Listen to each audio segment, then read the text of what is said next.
आदाब। कैसे हैं आप सब? उम्मीद करती हूँ कि बिल्कुल ठीक होंगे।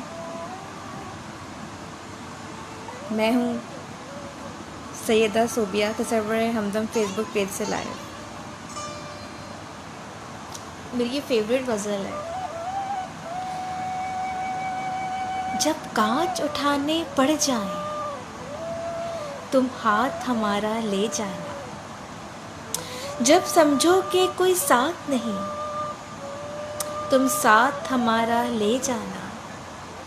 जब देखो कि तुम तन्हा हो और रास्ते हैं दुश्वार बहुत, तब हमको अपना कह देना, बेबाक सहारे ले जाना।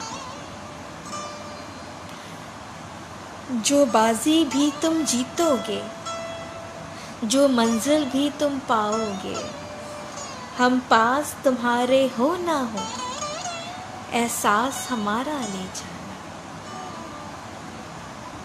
अगर याद हमारी आ जाए, तुम पास हमारे आ जाना। बस एक मुस्कान हमें देना, फिर जान भी चाहे ले जाना।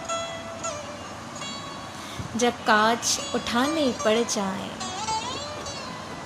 तुम हाथ हमारे ले जाना।